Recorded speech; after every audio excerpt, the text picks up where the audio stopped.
Okay, well, I think we'll make a start. Welcome all to this seminar hosted by the India Institute, and we're very pleased, I'm very pleased particularly, to have today Anit Mukherjee, who is currently a postdoctoral fellow at the Center for the Advanced Study of India at the University of Pennsylvania, and who will next year be taking up a position at the Rajaratnam School of International Studies in Singapore, and who previously was a fellow at IDSA in Delhi. It's particularly nice to welcome back a former student, but it's also particularly nice when they've just finished their PhD. So I'm delighted that Anit is here. He completed his doctorate at SAIS, at the School of Advanced International Studies in Washington, D.C., at Johns Hopkins, and it was on the topic of civil-military relations in India.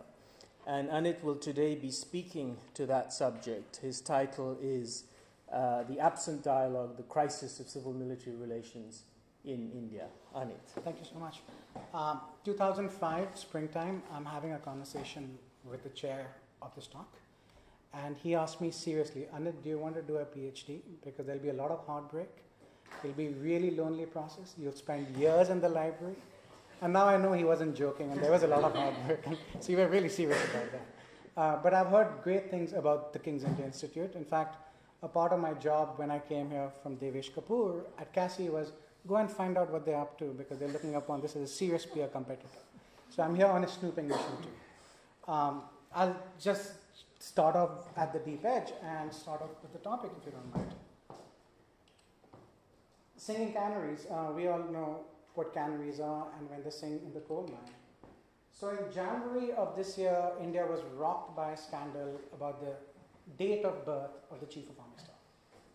There was a controversy over the date of birth. It had to do with issues like, will he continue to serve for one more year or not? In January, there were news stories like self before service that were impinging on the credibility and the integrity of the Chief of Army Staff.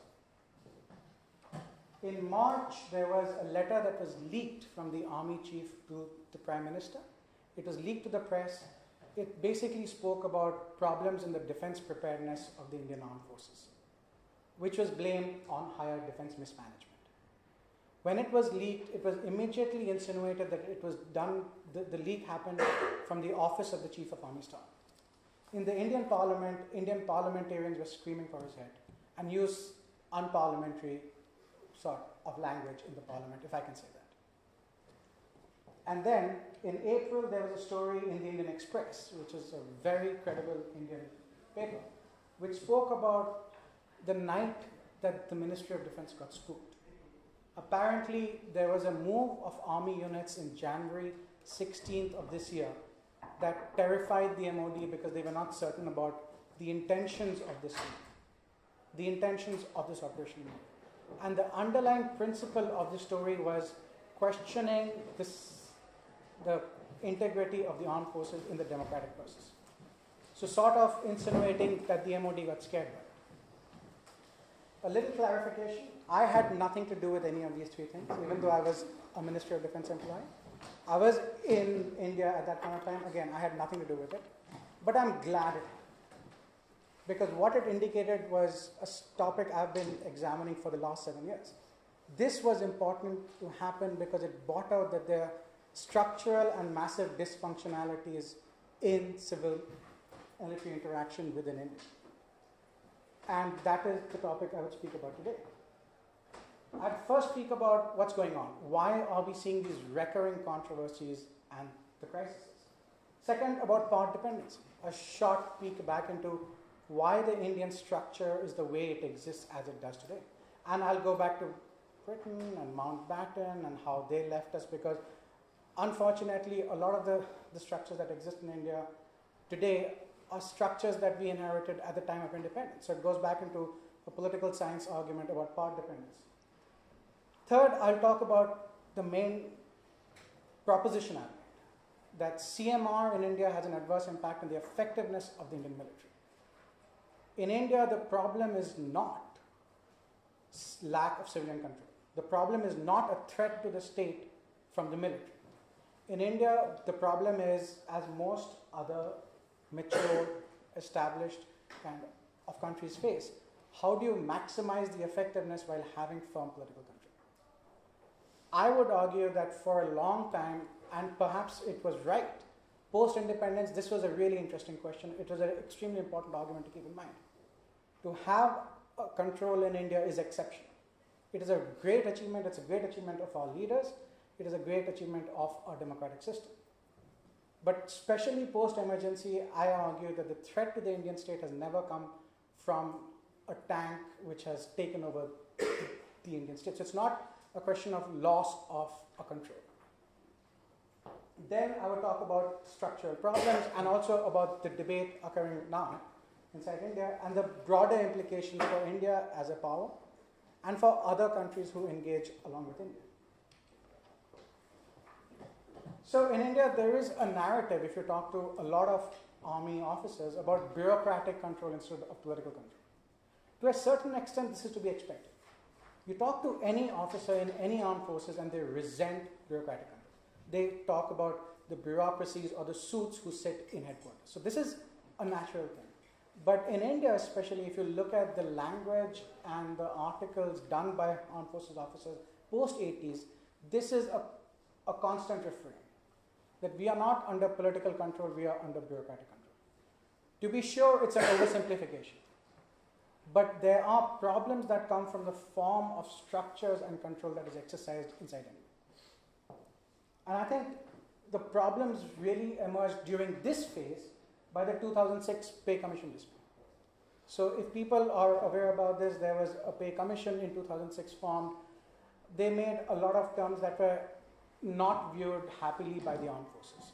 This created a controversy at that time. Although at that time it was sorted out, but it created a sense of bitterness between the civilians and the armed forces, especially in between the MOD bureaucrats and the armed forces bureaucrats. So although it's a historical problem, but the immediate seeds of this immediate problem started from 2006. There was a sense of bitterness within the armed forces that you're not giving us a fair share, and it went back into issues like IAS of civilian control and the pay that they get. These were compounded by a divided officer cadre within the Indian military. And hence you had divisions within the Indian Armed Forces with, let's say, a General Deepak Kapoor camp and a General V.K. Singh camp, which resembled a mafia in fighting because there were 2 or 3 different camps. So it wasn't the fault of the MOD. It was because there were divisions that came out because a couple of officers got court-martialed. But these divisions were compounded because there were divisions within the Indian military itself. Third was the personality of General V.K. Singh himself. He's thought of as a straight shooter, as a bull in a china shop. But I don't think it's just that these issues happened because of him. On the other hand, these issues have been at the underlying theme for a very long time. It's just he took a stand, which might have appealed to be a popular stand. But actually, it was an incorrect stand. You do not take your MOD to the Supreme Court. It was not good for the sort of control we had. But anyway, bottom line, he took on the government in an extremely big fashion. Fourth, I've already kind of spoken about this. There are allegations, and I think it is totally true, that there are problems in India's defense preparedness, or which is kind of akin to effectiveness. That stems from the structures that we have. What are these structures? First, the MOD is an attached offices to the surveillance quarters. Attached offices means all proposals that come approved by the chief after going all the way up go through the MOD at the lower junior most level. So till after the Kargil war, looking at army headquarters could not process files without MOD approval, any files on any expenditure. And this was a big problem that emanated from the rules of business that were formulated in 1952. And at that point of time, it was done by H.M. Patel, who was basically arguing about why we need to insert MOD into the process. And to kind of go back in time, I think it was rightful at that time because we were attempting to ensure that we have control over the armed forces. But the way it played out took on a life of its own. Second, this fosters an us and them mentality. So instead of an integrated MOD as it occurs in most other countries, as it occurs in terms of the UK, this plays upon this. You have the service headquarters and the MOD. They're two different stovepiped organizations. And this fosters a thing about each one, like it's a group thing or it kind of aids an identity divide. So unintegrated, so there are like two different cadres in the MOD and in terms of the army headquarters. So what about the power dependency argument? So at the time of independence, we inherited a structure that was created by Ismail, and they did this, an HDO organization inside India that talked about setting up a committee that integrated the MOD with the political establishment and the armed forces officers. And it was an important time because it was also a time of inserting the MOD into the process. Hence, at the time of independence, we didn't really have an MOD. So it is an important element at post-independence time to create an MOD that has a control over the armed forces. And so in the initial 8-10 years, there was a lot of tough battles because it was not approved by the armed forces officers. And they all approached the British at that time saying that, perhaps we need to think about a more kind of, a more integrated system. And among the evidence we find is that among the architects of India, were approaching the Indians saying, you need to fix your system. That you need to create a joint staff, you need to create a CDS. And they approached the Indians in 58, 62, 65, saying, look, Britain has moved on, but India kept the system it inherited. So in some ways, the architects of the Indian system were undone by the practice inside India. And so they were attempting to tell India that, look, you need to have expertise within the armed force, in the MOD itself. And we still did not, even now, it is still a generalist IAS culture. So what we have in India, as I argue, is an absent dialogue. And this enshrined itself post-62 war. Because among the stories of the 62 war was political meddling led to the defeat along with China. The defeat was blamed on Krishna Menon and his, it has been argued now that it is not that simple. But the story that emerged from 62 was political meddling created problems, so we should not have any interference from the political class. So the outlines of the absent is there's a lack of expertise plus there's minimal political interference. So after 62, the elected officials rarely interfere. Second, but there are strong bureaucratic controls. So till the Kargil war, every file which had a financial implications had to be approved by the MOD bureaucracy. And in some ways, to get this acceptable to the armed forces, autonomous organizations within the military. So on issues like doctrine, training, education, appointments, they were allowed to do anything they wanted. Now this is kind of ironical, right? Strong control, but autonomous military. But the agreement was simply this, that the boys get to play with their toys. So you can do anything you want in your own organization, but you do not threaten civilian control. And that was the compact. And that's why these three factors are what I think is the broad outline of the absent dialogue inside India. And the argument I make is this absent dialogue has an adverse impact on the effectiveness of the Indian military. Now, effectiveness is not an easy thing to study. Well, firstly, you ask, why do we question the effectiveness of the Indian military? We really haven't lost any war other than looking at the big one. But I think if you see the loss of Cham in the Bangladesh operation, or the deployment of the Indian armed forces against IPKF operations, I think effectiveness is not just about political objectives. It's also about the investments you do. And so effectiveness is a big topic to look at. So I haven't examined tactical effectiveness or operational effectiveness. Instead, I look at how effectiveness is shaped by the four things that shape most effective militaries. Hence, effective armies are ones that get the equipment they want. 2, they do proper planning processes. 3, they have an integration, Army, Air Force, and the Navy. And 4, they choose the best officers for officer education, and they push them up. And my argument is this. The absent dialogue, a complex interplay of these 3 processes, has an adverse impact on all 4 of the main attributes of effectiveness. To my surprise, which I should have it was an easy one to do. Life does not always match political science models. I know it is a depressing argument in this room. So it's not a perfectly exact fit. But a complex interplay of lack of expertise, of strong bureaucratic control, and a fair amount of autonomy, at least I have argued has had an issue with all 4 of these processes. That's the big, broad argument.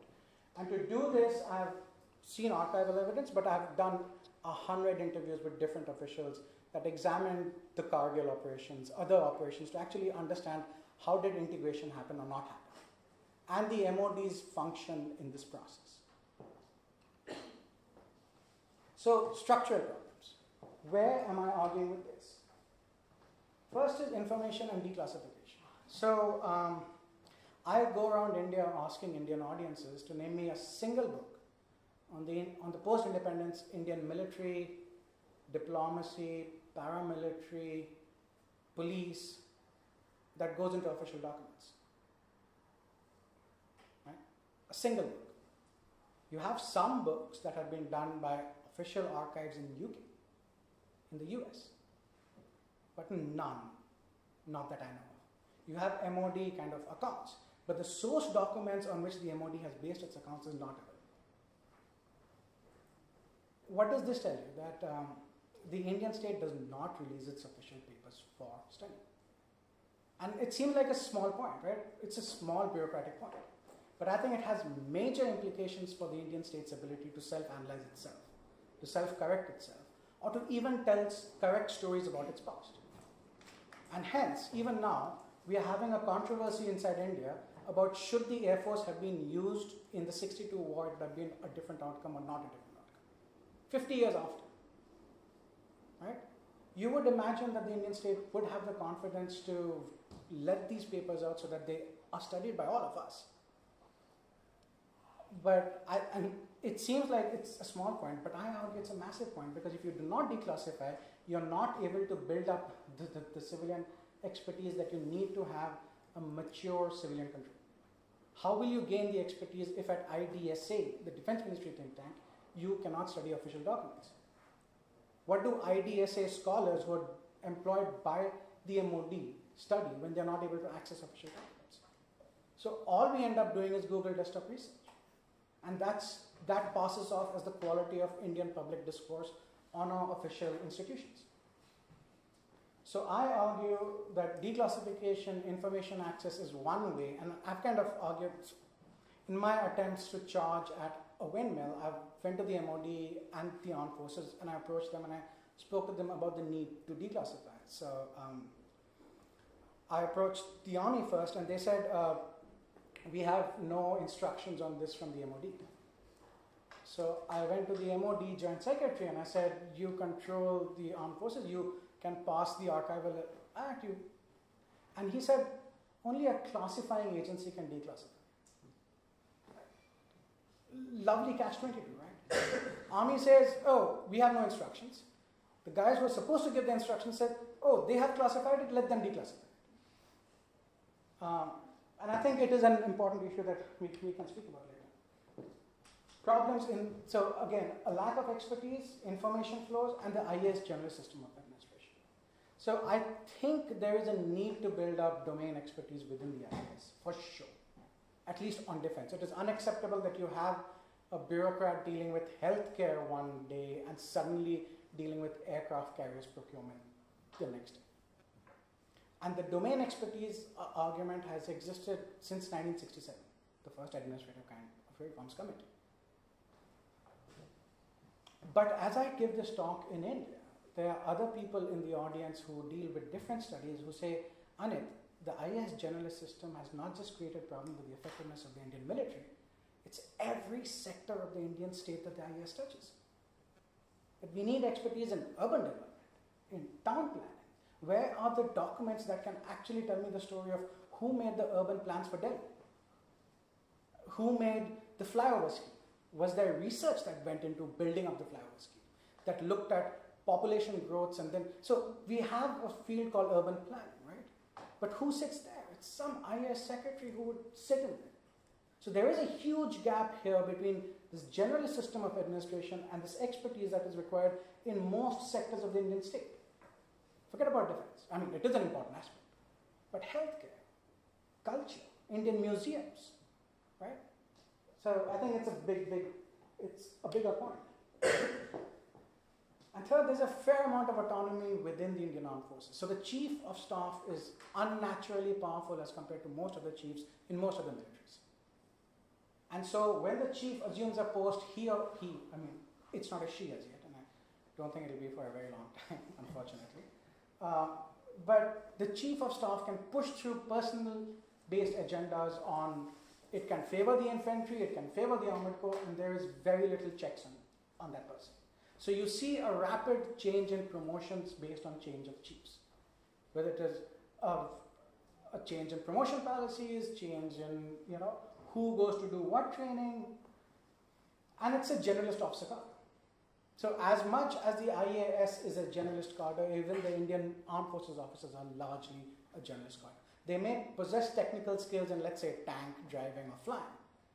But when you go around India and ask the Indian Armed Forces of who is your expert on the Lashkar-e-Toiba, for instance, whom India has been battling for the last 20 years. And you find out, well, I was in Kashmir for 2.5 years, and I know a little bit about that, and I know about the LET in that 2.5 year period. But it's not like the documents that I capture or analyze somewhere and there is an expertise being built up within the military on the Lashkar-e-Toiba, right? And it goes back into saying, why is there a difference? Because there are big walls built up between the military and civil society. And hence, for instance, I was in the Indian Army earlier. I did a PhD on the Indian military. When I joined RSIS, I'm expected to teach a course to the Singaporean kind of staff college. I could perhaps teach at the British Staff College and the American Staff College. I cannot teach at the Indian Military Staff College. Right? So you're not creating a sort of structure that helps scholars build up a good career within the study of defense studies. Because IDSA is the top level. After that, you have nowhere to go. It's not like those people, so you might have scholars at IDSA who are great experts on the PLA military or on China. Shouldn't they go and teach the Indian Armed Forces officers? But that would mean that you have to create additional billets. That would mean you have to give them housing. So it needs more of an opening up. There is an attempt at defense reform. So in March 2011, I did this booklet at IDSA, which had the PM on the cover addressing the Joint Chiefs, and I said failing to deliver. There's a very thin line between bravery and stupidity. I think it was stupidity in this case. But anyway, in June 2011, they created a Naresh Chandra committee, right, to look at defense reforms. And for me, it was a thrilling moment because all of a sudden your intellectual ideas are playing themselves. You're thrilled with that. Until I saw the composition of the Naresh Chandra committee. And then I realized that some of the officers there were the people I interviewed, and I shook my head leaving the room saying, oh my God, are you serious? Because the people who were on the committee were the people who were responsible for a lot of problems within the Indian military. And then I looked into, just now, before I was out of India, I interviewed the committee members and how did they do their work. So here's what happened, and I kid you not. 14 men, they were all men, sat around a table. Army come in, tell us what's wrong with you. So the army would obviously come in. And the army, when it's kind of deposition did not do broad-based consultation within the army. It was army headquarters, prospective planning branch, shaped by the army chief's input, that went in and said, let me tell you what is wrong. If you ask me if there's anything wrong, I would say your tie is a little screwed, not that the suit is really badly off. So the army blamed everybody else but themselves. The Navy came in, same thing. Air Force came in, everybody else's fault, we are fine. MOD comes in, Army, Air Force, Navy, their fault, not ours. What the committee did not do was carry out independent research into any of the claims made. And we understand the value of research. The story is in the files. It's only when you examine the files do you know what are the problems.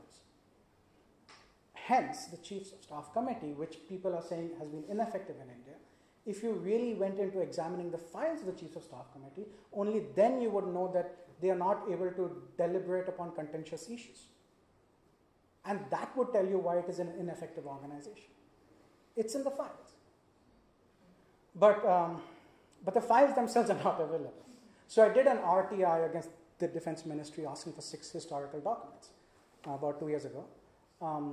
6 months ago, the Defense Secretary, in response to the RTI in the Court of Law, said 5 of the 6 documents are not available. Dated 1952, HM 1965, 67, 75, 1990 Arun Singh Committee on Defense Expenditure, which was among the most significant committee reports on Indian defense reforms. What this tells me is this committee that was formed up either did not examine the Arun Singh Committee report, which means that they did not look back on what happened in the past, which means you're not understanding the story. Or if they did examine the Arun Singh Committee report, then the Defense Secretary has perjured himself by saying in court that they cannot find the report. And, well, I mean, the point is that people are not paying attention to this. I mean, I think it could be a story in another itself. Why is this happening? 2 reasons. One, and it goes back to my Armored Corps training days, which is the squeaky wheel gets the grease. Unless there is a crisis, it's very difficult to get the sort of attention you need to push through politically controversial reforms, especially through recalcitrant bureaucracies. Hence, if there is any opposition within the bureaucracy to any new idea, unless it's a crisis, it's very difficult to make that happen. Hence, we had the Kargil War that created the National Security Council, which was being argued by Indians from 1969 onwards. It took 30 years for this to happen. So I'm humble about my arguments about declassification, thinking it will happen probably in 2042. I'm kind of underselling it. But it took 30 years for the NSCB to be formed. It was formed after the Kargil War. Crisis makes change in democracy like nothing else does. Crisis like the attacks in Mumbai in 2008 brought about some change. I have argued elsewhere, it's not significant enough.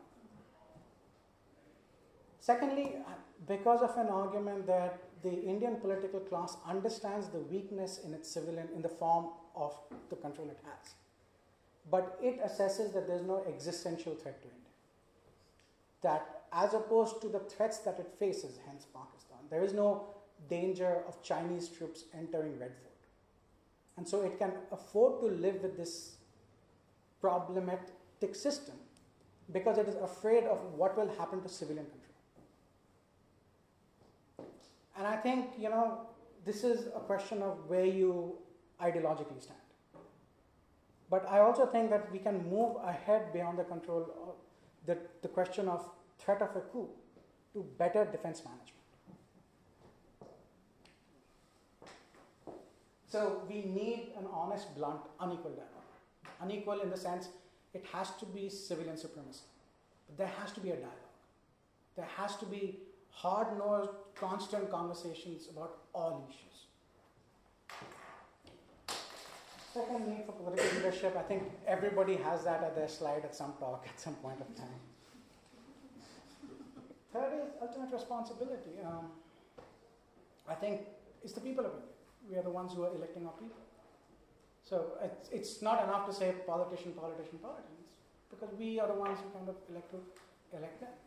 And why? Because again, it goes back to saying, why are we not changing it? Because fears of a loss of control. Implications. So I would go through this quickly. There are institutional impediments to India's global global ambitions. So if India wants to be seen as a big power, it needs to have institutions that resemble big powers. Hence, you cannot have a diplomatic corps the size of Singapore. You need to have more diplomats, you need to have a bigger MOD, you need to have more expertise in the MOD, and you need to have a larger MOD corps. And a larger question of state capacity.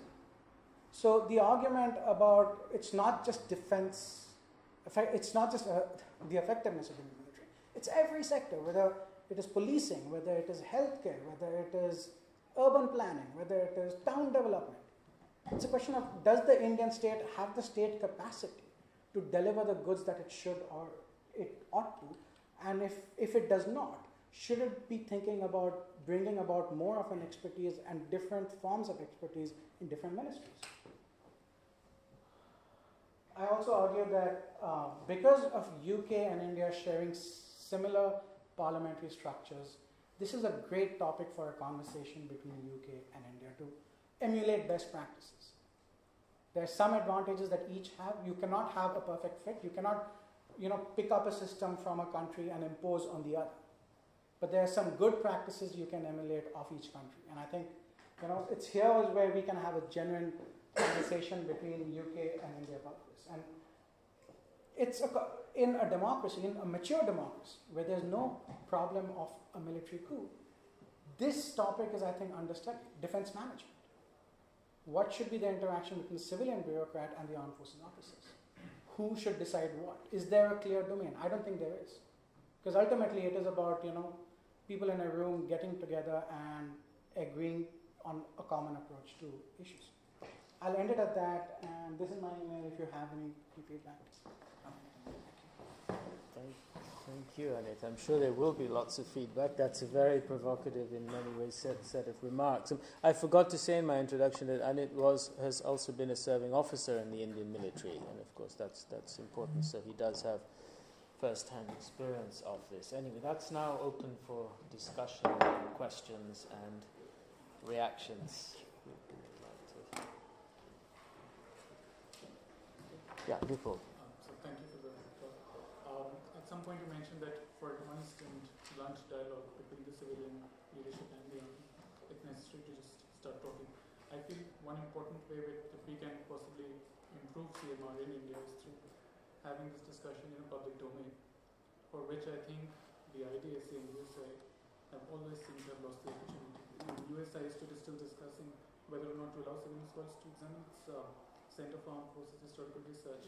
Institutions like the IDSA and USA have excellent journals, and they've got it all set. But if you have a look at these journals, it's the content of it and the way it's published, it awaits a more critical scrutiny. Right. So do you think the scholarship that's coming out of IDSA needs to be more critical in its approach? And having a better critical scholarship out of these institutions could perhaps improve CMR in India. It would, but again, it is a structural issue. I don't want to overuse the word structure. Yeah. But you can't blame the scholars when they don't have access to any archival material. What do they work with to make their critiques? So it becomes basically opinion-based critiques until you go around interviewing people, which is not that easy. It took me, frankly, 6 months to get one paper out of constantly, because the interview thing is a flawed process, because you will hear from people what they want you to hear.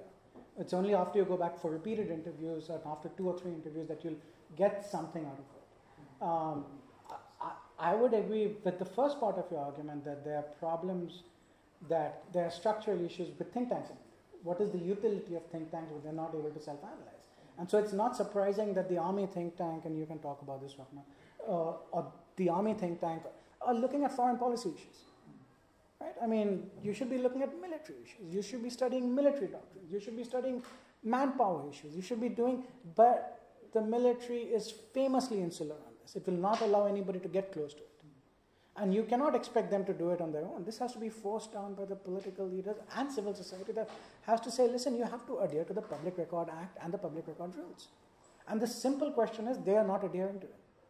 The simple question is, all it requires is a question in Parliament to be asked of, are you adhering to the Public Record Act?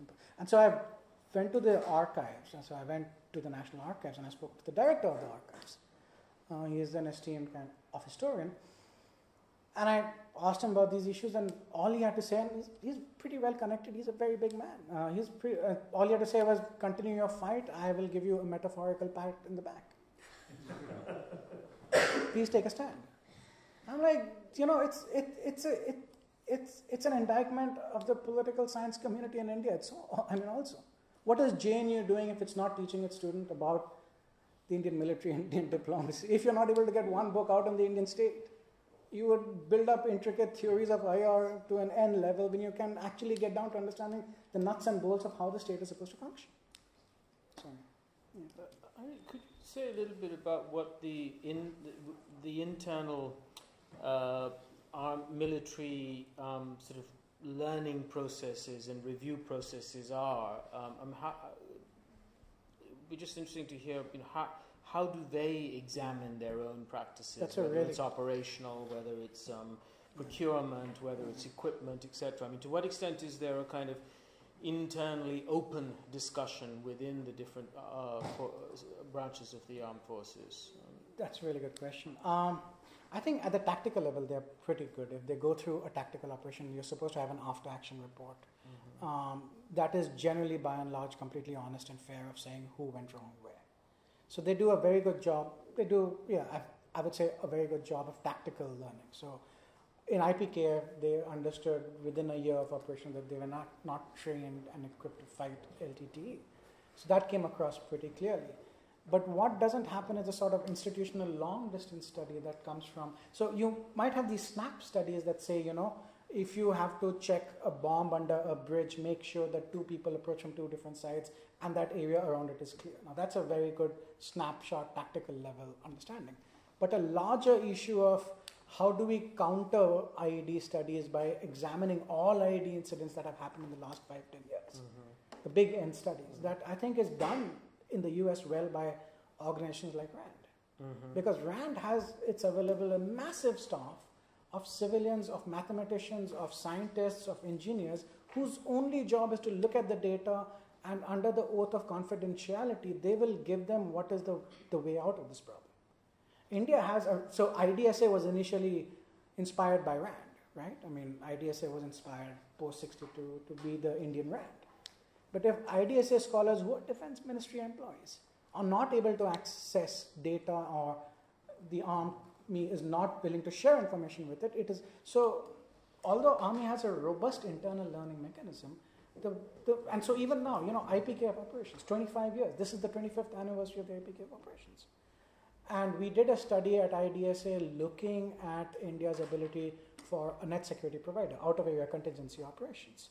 One of the chapters was looking at IPKF operations. Kalyan Raman was a very good scholar, looked at IPKF operations, he could get no data out of the armed forces. This is 25 years old. And when you so that's a big issue. And they are not trained scholars also, that's a problem. It's just there for 2 years. Myself, I used to work in the 3 points by the way. First of all, I absolutely recognise the picture you're painting of the sort of silo bureaucracies that don't talk to each other. It seems to be that sort of experience across government. Yeah. And it was here in this country too very strongly. But in the last 20 years, things have opened up quite a lot, and they now try and bring in a lot of dialogue with academics and so on. You don't get in India. But I think that has to come from inside, not from outside. And so I don't know quite how you affect that change inside the Indian military. Just telling them to do it won't work. It has to be a cultural shift. My 3 questions are, first, you hinted at the CDS issue and the whole jointery in not having moved forward. When I was there 5 years ago, it painfully hadn't. I mean, has it moved in the last 5 years? Second question, has the National Security Council and particularly the NSA helped to achieve that? Because it seems to me that's quite a good catalyst for change. And the third question, I worry slightly that over-focus on Pakistan for the last 20 years, for operational reasons, has taken the Indian military's eye off the ball of China and thinking strategically. Am I wrong, or do you see that as a problem too? All very good questions, I'm not surprised. First is an inside shift. I totally agree with you that it will be much more effective if there were insiders saying this. At the same time, I love the idea of inception, that you've got to put ideas that matter and then those ideas actually fructify. I do believe when I speak to Indian audiences and officer audiences in the military, some of them see this. Some of them admit that these are issues. But I also think it can be that this process can be facilitated by people talking about this more openly. And hence, if you have reformers within the military, if I was to talk like this within the Indian military while I was in the military, I would be in Siachen for the next 24 years. I see that. I mean, I wouldn't have had a career. And so when I speak to my counterparts, officers I serve with who are colonels now, they see this as, they completely see all these problems. The question is, how do we help the reformers achieve an outcome? It's a classic problem for the military anyway, because you need a top-down command structure, Right. operation. Right.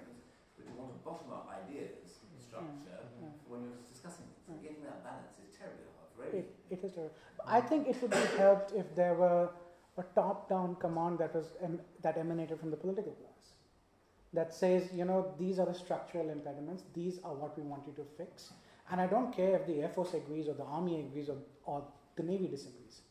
I want this method to be implemented. We would revisit this in 5 years' time. You cannot have a consensus-based change is great in a democracy. It rarely works in organizations, especially organizations that have turf to fight over. So I would, yes, it will be great if it's an inside shift. I think it ought to occur both ways, that there should be a larger public conversation about all these issues, about declassification, about domain expertise, about ineffectiveness of IDSA or think tanks in India. And that's how you kind of help to move the conversation forward. CDS, NSCS, NSCS is an interesting work in progress. I think it has some promise. They've started a cadre over there.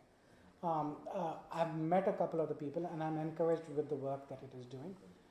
This is happening over the last year and a half. So I would kind of not say too much about it other than saying it's an interesting work in progress. I was extreme, but again, you got to ask a larger philosophical question of, does the NSCS work in a cabinet system of governance? Hence, unlike the NSCS that operates in a presidential form of government in the US, when you have a cabinet system of governance where defense ministers are responsible for defense, home ministers you might be able to get NSCS to agree upon something that falls through the crack. But can the NSCS intervene in the home ministry against the wishes of the home minister? Definitely not. And can the NSCS get that information out of the MOD if the MOD does not want to give that information away? So there is a contest over here. CDS. Yeah, I think I think so too. And so it's a topic for common debate. A CDS. So we have moved forward from a CDS to a permanent chairman, chiefs of staff concept. So but it hasn't been implemented. So it is being talked about now, but after the implementation occurs, it'll be interesting to see that. I think, for me personally, I think in the long run, it makes sense for India to go down this joint theatre command with permanent chairman, chief of staff concept. But I think we did a conference in New Delhi between IDSA and RUSI where we got together experts of both India and the UK to discuss, what is the problems in a defense management. One of the things that we were not very clear about is the difference between the UK CDS system and the American Joint Chairman Chief of Staff. And we had these experts, but we really couldn't answer that question. And I think it'll be interesting to look into it because India has to create its own structure for its own threat levels, but it has to understand the best structure for itself.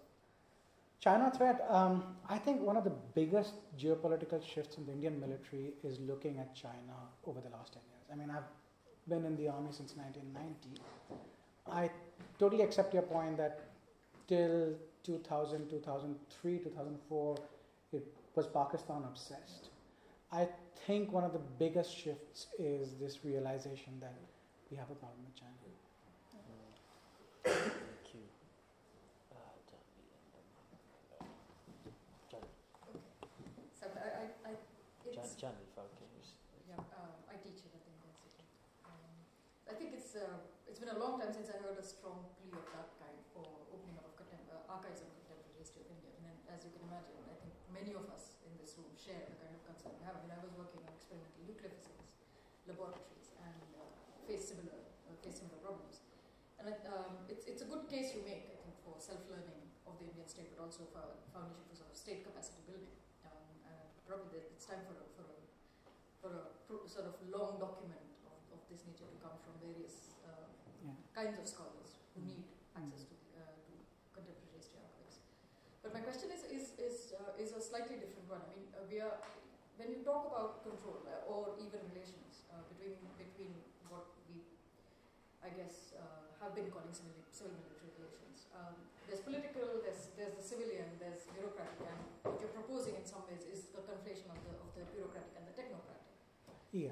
Yeah, and which comes with its own set of problems. Yeah. Yeah. I mean, not problems in terms of. I don't particularly stand on any side of this fence because these kinds of arguments were also raised by nuclear physicists in relation to the DAE and its functioning and its relationship to the Indian state, for example, and its relationship to the democratic process, to legislation, to openness to parliamentary, to parliamentary discussion, but also openness to discussion in public sphere.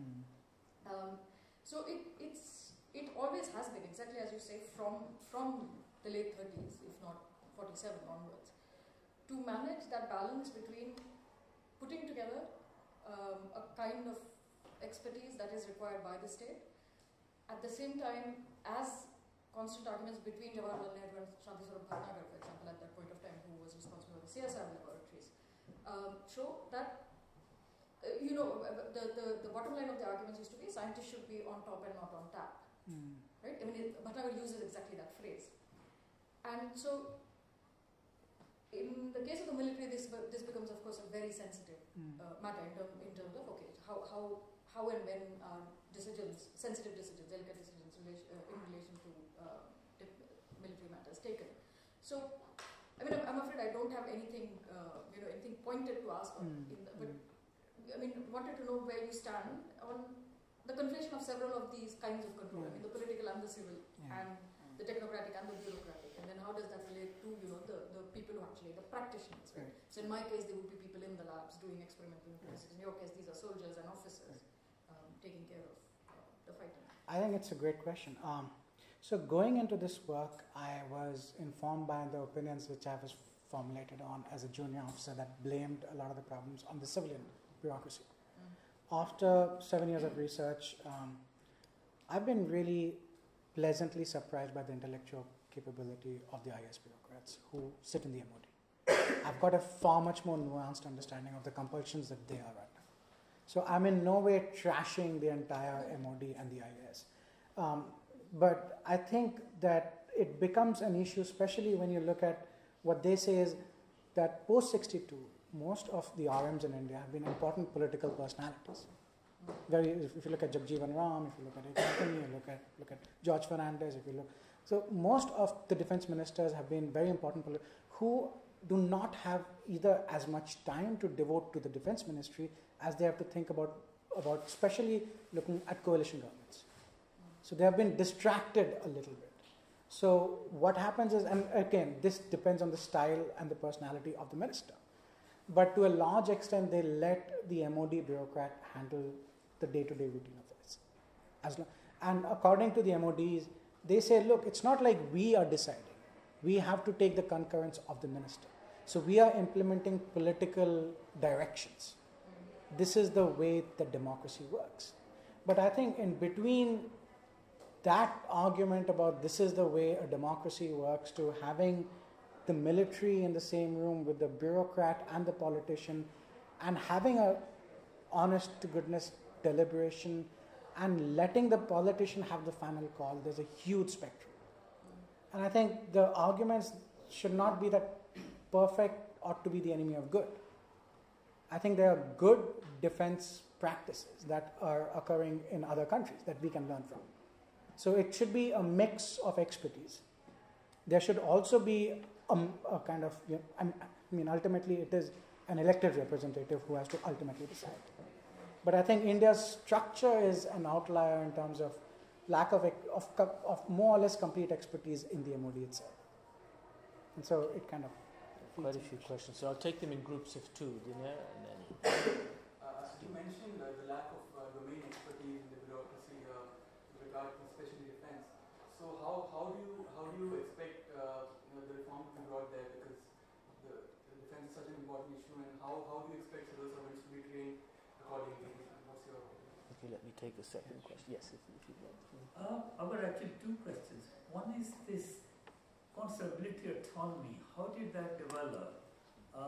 Given the large scale of Indian procurement and very large army, etc. If you leave it, what are the implications of this military autonomy? If you leave it to the military and the different chiefs slugging it out between themselves, this could have colossal implications for the Indian budget and what happens to the rest of society. So how could the political leadership leave it to the military? It just baffles me. That's number one. Number two, you mentioned civil and military as if it was defense and the military only, the MOD. But surely, if you're talking about strategy, we should bring in the foreign policy primarily, and it's to advance the foreign policy objective that you have defense strategy and therefore the different roles of MOD and military. Does that make sense? Yeah, if I can understand you, I guess you're insinuating that does the MEA have a role with the MOD and the armed forces? How are these three integrated, if at all? If not, why not? The second question first, if you don't Sure. mind. I think it's a really interesting question because among the biggest complaints I've heard from other interlocutors who have to engage in Delhi is who do we talk to about political military matters? Who makes strategy? So I was asked by among my diplomatic friends in India about who makes strategy in the Indian military and where is it made. Yeah. Strategy is made in the army headquarters for army headquarters specific thing, Navy headquarters, air headquarters. No, who in the MOD makes strategy?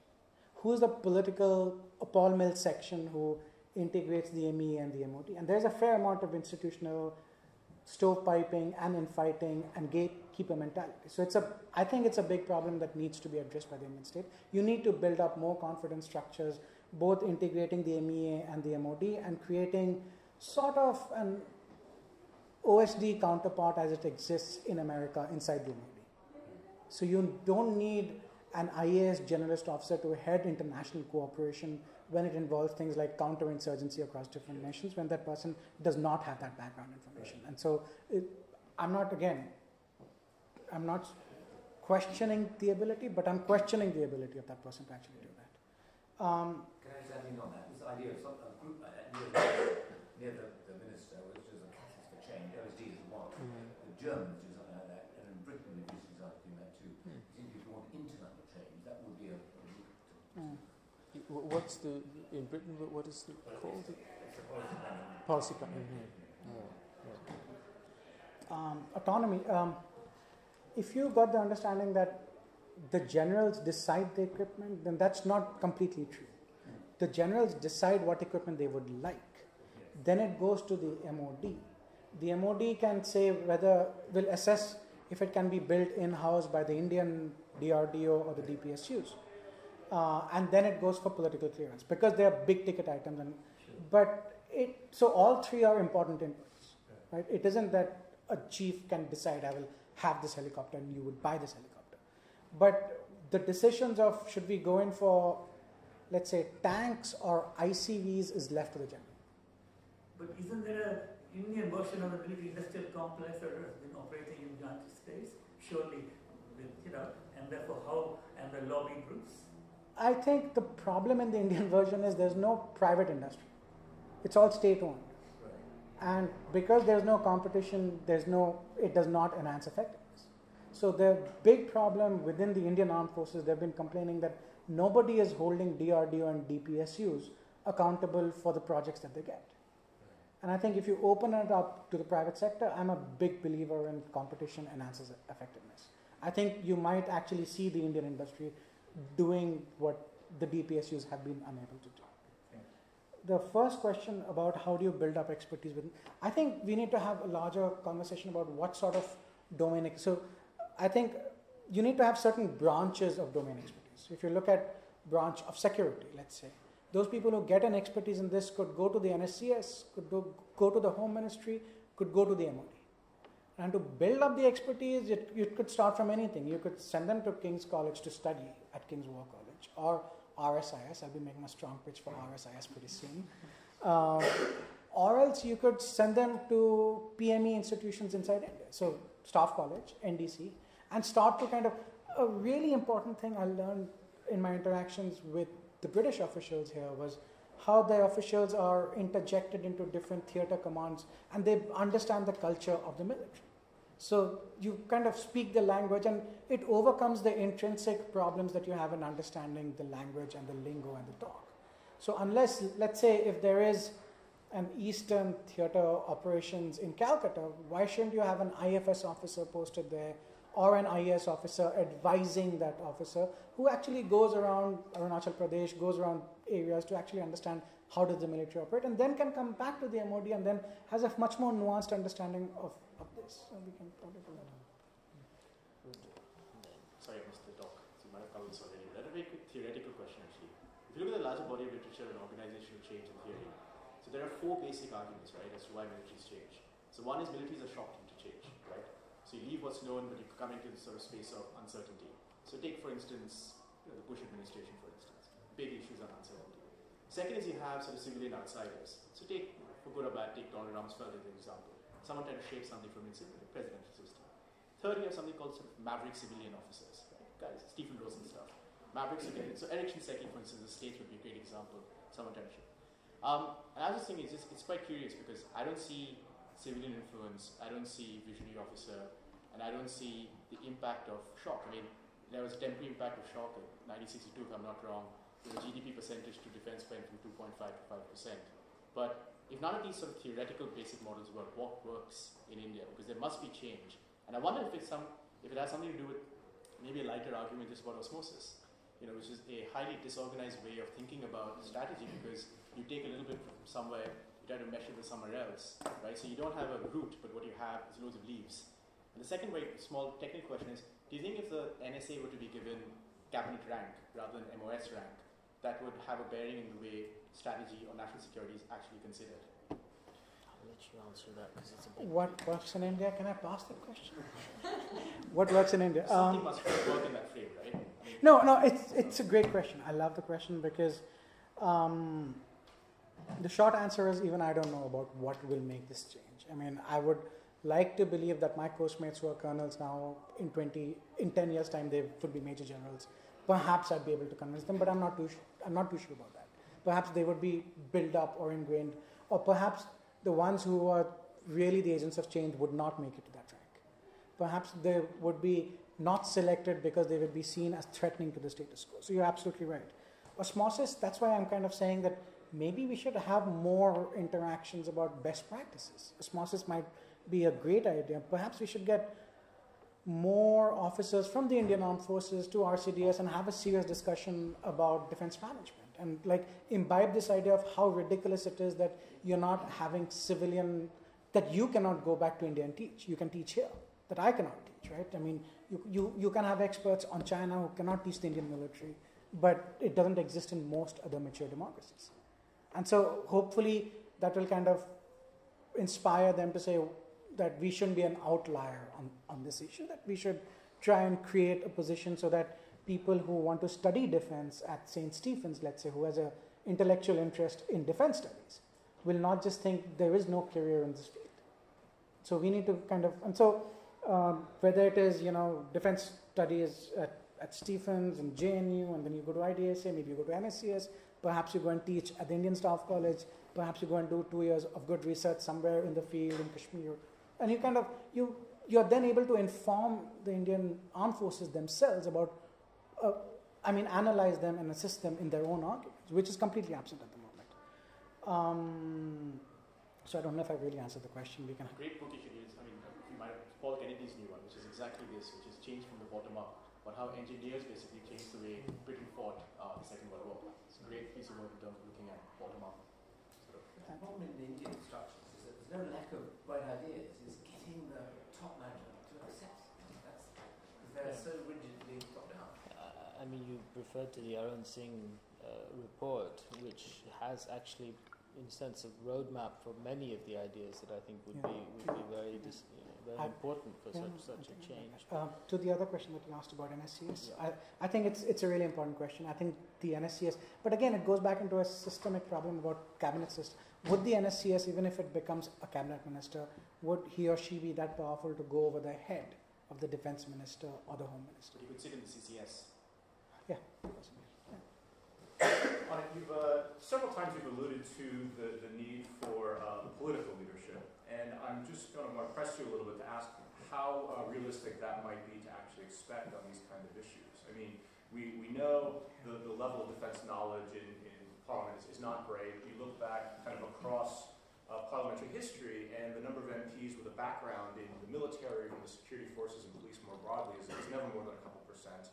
The current Lok Sabha, the MPs who have been in the military or defense actually aren't even active on these issues, and the MPs who are, for a project I've actually interviewed a number of them, will give you very idiosyncratic answers as to why they're doing this that for the most part sadly come down to when I was a boy I liked reading action stories or Rambo movies or something, and the military is essentially cool. So there's enthusiasm but not really a lot of deep knowledge, and quite frankly if you look across the incentive structure for MPs, you know, in contrast to say the US Congress where if you have a big base in your district or you have a big private sector defense industrial complex, getting smart on these issues and taking leadership pays off electorally. What's the incentive to get smart on these issues and to really try to forge ahead? What is the payoff for me as an MP? That's a really good question. I think it gets down to it, right? Really, unless you kind of make a change from the elected representatives asking these questions, right? I mean, this talk could ask so many parliamentary questions that could get the MOD in thick soup, whether it is the Defense Secretary committing perjury? Where is the Arun Singh Committee report? Do you have a classification procedure? Do you adhere to the public? Any of these questions would be great questions to ask, and I'm not sanguine whether they will be asked. And I think it goes back into saying where you look at the standing committee reports, and although they are good as of itself, but the people on there are not really asking the tough questions and expertise, right? Who informs the parliamentarians?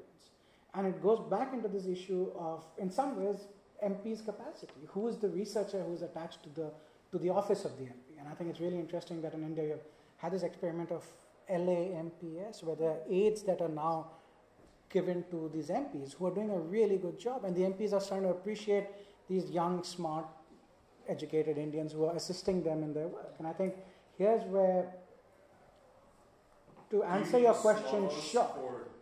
MP assistance. That's a good idea, to kind of build up either a capsule course for young MPs, to build up research support for young MPs, to start to ask these questions and to put them in the room when we have these discussions.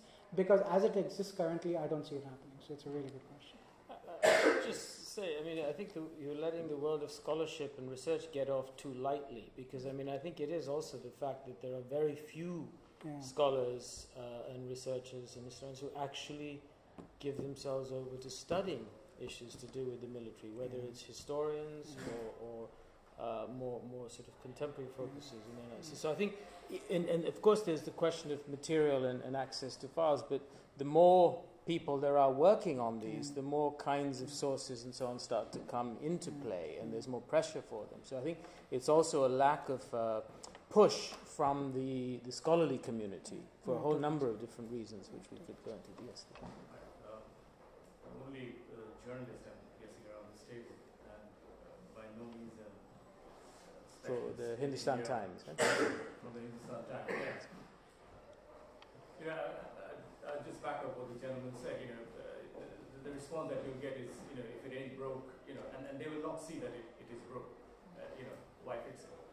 So, I mean, I'm not persuaded entirely of the reasons for transparency, except as a journalist, I would welcome transparency in anything. Because the two examples that you give of this IAS, this conflict between the IAS and the army, you start.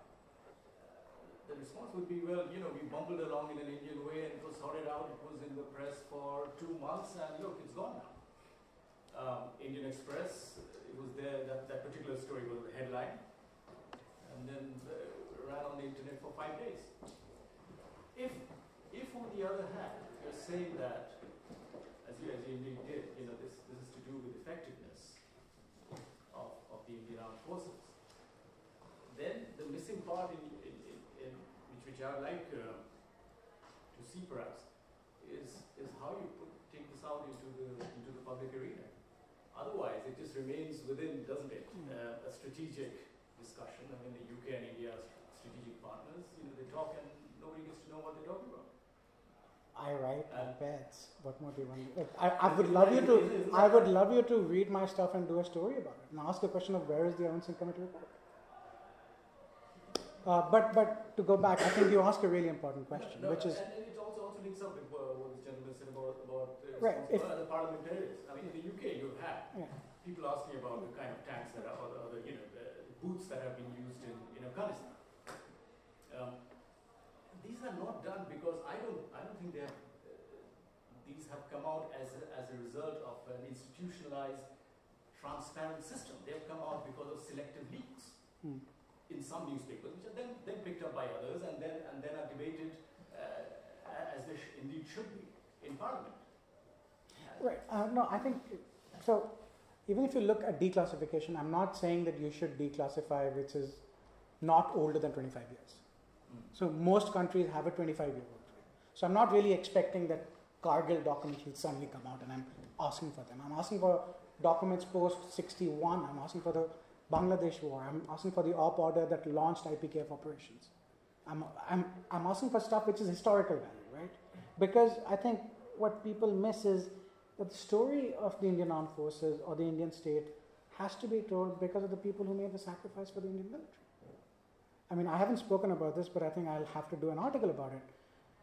So a couple of years ago, the Indian Army has a website that talks about list of martyrs, right? It gives to pay a homage to the martyrs. That gave the name of the martyr, the state that person came from, and the operations they died in. And I thought it was good because I knew a few of the people who were on that list for operations in Kashmir. So I was interested in it personally, and it was heartening to see at least a few of them were acknowledged.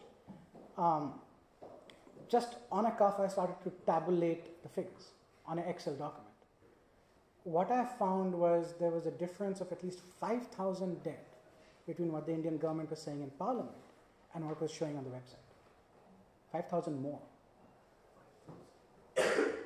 And so I tabulated it state-wise, right? And so 5,000 is a significant number. And I was shocked, right? So I spoke to my army friend, and I thought in my head that perhaps people have shown more dead to give NOK benefits to people who might not have died in operations. Right? I would have done that. If I was an officer and somebody died in a car accident or an empty accident, I might actually show that person died in combat so that their widows get benefits. Otherwise, they might not get benefits.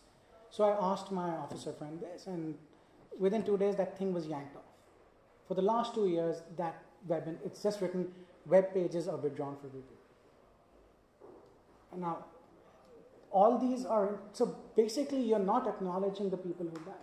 It's not just, if you look at the 2008 Mumbai attacks, look at the Ram Pradhan Committee report. Go online and see it.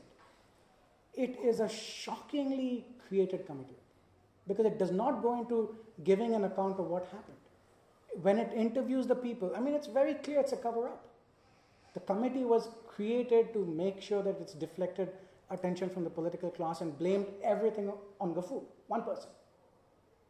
And if you look at that committee report and you compare it with the 9/11 committee report, and you find out that the Ram Pradhan committee report did not even interview officers on record to ask them, tell us what you did that night. It is not even giving you a clear breakdown on what happened on that evening. Right? And so you're like, well, the Indian state has to face up to its past, and even if it's shockingly bad, because if you're not fixing the systemic problems, you will have the next attack happening again. How many times do you need to get slapped for it to make a difference to you? And if you say that this is the way India is, then our ultimate responsibility is the people of India. Perhaps we are like this only, which is shocking, but true. Thank you very much. I just want to refer to your experience in the military sphere. I think that's something perhaps informing your academic pursuit. And that's something I think quite unique.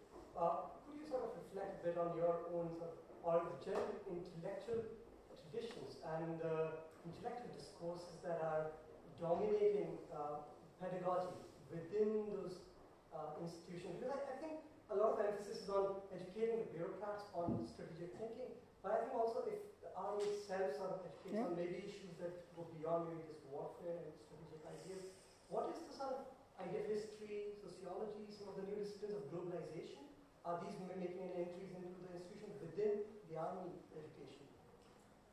Yeah, this is going to come across really badly on me.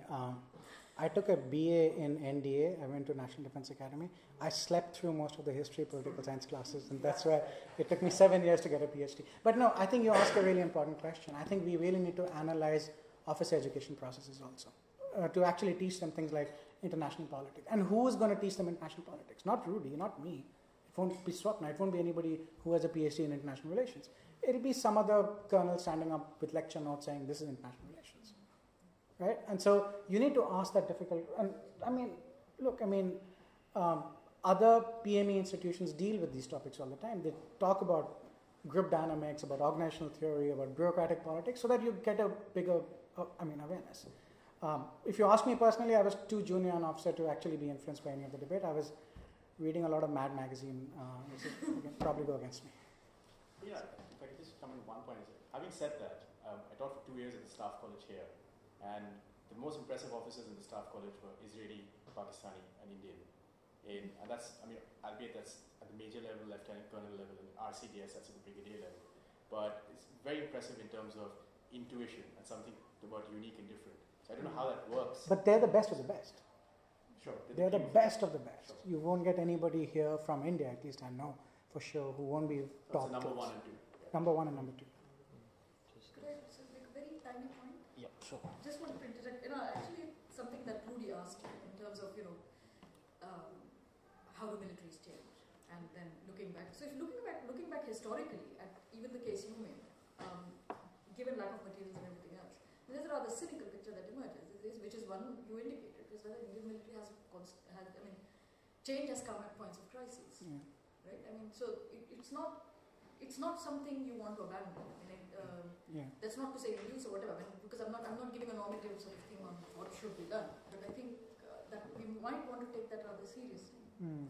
But so I'm just going to come in and also go back to Rudra's point about what are the moments of major change in an institution. And actually, if you look historically at moments of defeat for militaries or societies, generally these have been followed by massive relearning, whether it's France in 1871 or indeed the US after, or indeed China after the Vietnam fiasco in 1979, which provokes massive change within China and starts, in a sense, is connected to the big process of reform that occurs.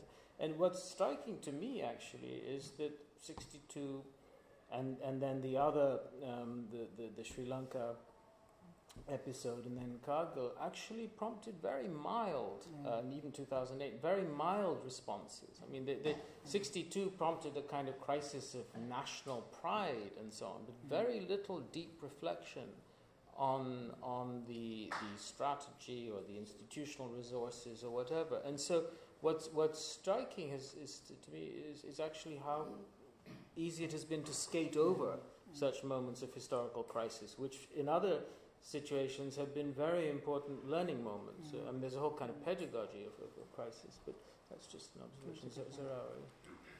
Another one of our PhD students here. Perhaps the most compelling reason to bring back political discourse and control over the military is that since the late 90s, India has become a nuclear weapon state. So that itself should have kind of shifted the discourse. And what we've seen is, in fact, if you speak to the three services, they simply have no interest in that such a central part of Indian political military instrument that we have available. So the consequence has been, as the gentleman said, that a wastage and a pursuit of conventional build-ups in the three service arms that are duplicating capabilities that perhaps are unnecessary. And so if there was that jointness, you would have saving extraordinary amount of resources, but you also have to bring in that we are living in a nuclear age. So pursuing extraordinary amounts of pre-nuclear weaponry is sort of, because these three service arms, and so this comes in that, and that has to be the most compelling reason to bring in not the Babu but the lawmakers in. So the question there, that how do you just take it away from this executive? It's like this centralized system, more centralized than any Western democracy.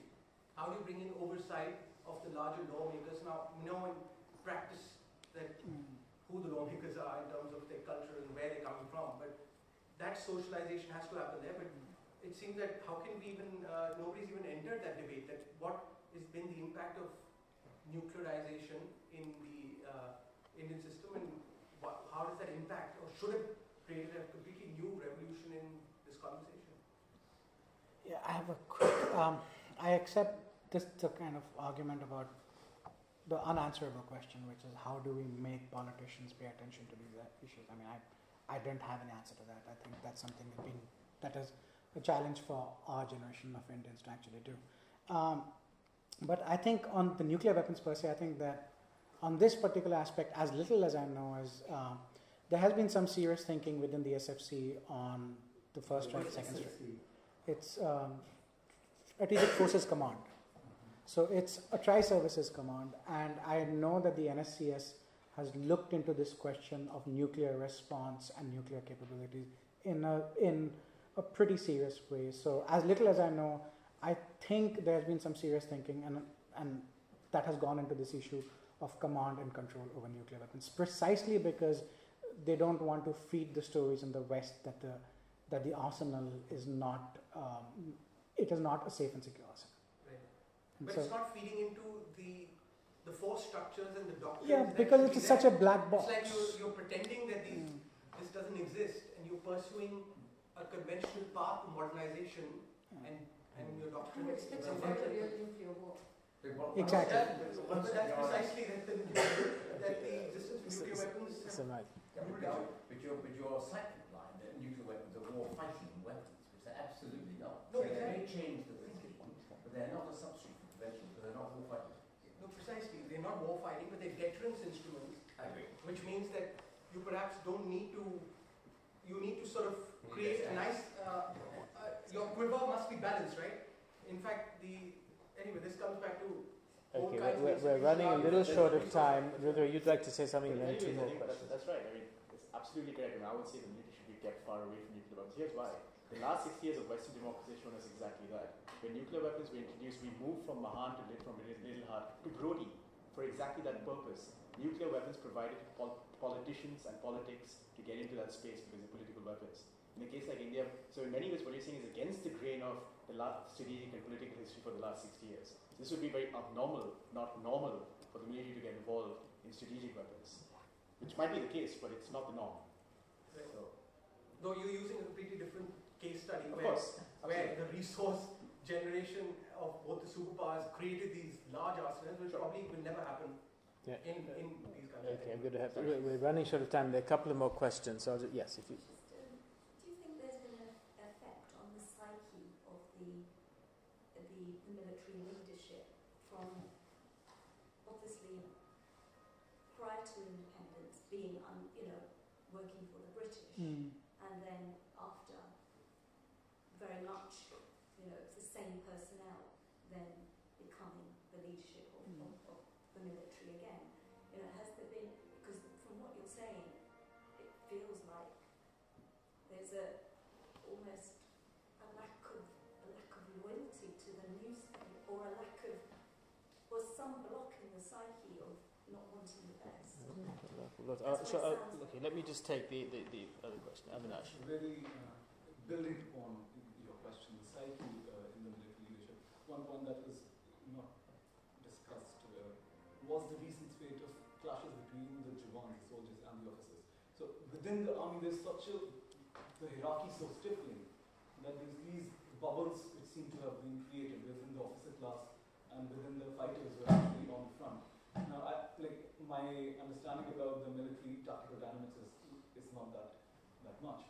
But do you think, getting back to the question, that the army needs to, or the whole defense forces, it will come on its own, from internal? No one can tell them that, okay, think about these things as well. So it's cultural aspects also. Changing at that front, at that area, breaking those hierarchies despite losing the command, structure per se. Breaking those hierarchies might, change the dynamics a bit more. That's a really good question. Psyche post-independence. I think it's a really interesting time period.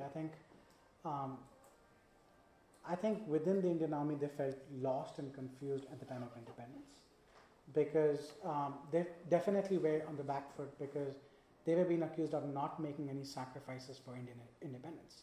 And the political leaders, on the other hand, had spent years in jail. So they were always feeling apologetic about the fact that their sociological upbringing was completely British. I mean, Scotch whiskey. In fact, my dad was an Air Force officer, and among the things he said was it's remarkably different about how when he joined the Air Force in the 60s, it was so Anglo, and how much it has changed now, where they actually hear Bollywood songs and dance to Indian music. So it's kind of a huge sociological change. I think it's a really interesting time period, but I think the Kashmir War really proved to the Indian state that the Indian Army would fight for India. And I think after that, while there were sociological differences, the ICS was also pretty anglicized at that point of time. So this played itself out in terms of different ways, because some political authorities were also anglicized. So it was not, it's only, so there was this description of dhoti walas, and they were called dismissively dhoti walas, right? And I think if you see the authorship at that time in the Indian Armed Forces, it was, they sort of made fun of the political authorities.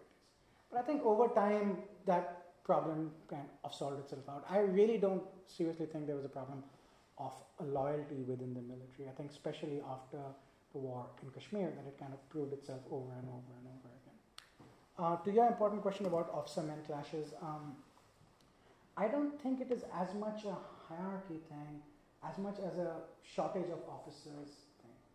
And so when I went to my old unit, usually there were 15, 16 officers when I joined as a second lieutenant. Now there were 3, including the SEAL. One of the big problems is that the officer-men kind of interaction, or the interaction of the trust and the understanding is just not there. So an officer joins the army, and within 2 years he's a major as a company commander. If you don't spend enough time with your troops, you don't understand your troops that well, and that would create these instances. So it's not as much as a hierarchy thing. I mean, again, there are some instances of that. The whole thing about batmen in the Indian Army, I think that concept has to go. I think there is some talk about we should not have batmen anymore. So there are some interesting arguments about should we, but I don't think you should throw the baby out with the bathwater of let's get rid and make it a democratic army, because I don't think it works like that anymore. You need hierarchies because you're basically asking men to go and kill themselves on your work. And the only way that they would agree to do that is if they understand that orders have to be obeyed. And you really have that kind of potential there. Sorry. Great. Okay. Well, I think we'll call that to bring that to an end now. Thank you very much, Anit. I mean, I think the urgency of the issue has also come through very clearly, both in your own presentation and in the discussion. I mean, and given the range of threats that India faces today, from very sort of almost primitive to the most advanced, and the kind of uncertainties also in the next period, the necessity for addressing these issues becomes even more burning. But thank you very much. Thank you so much for the opportunity.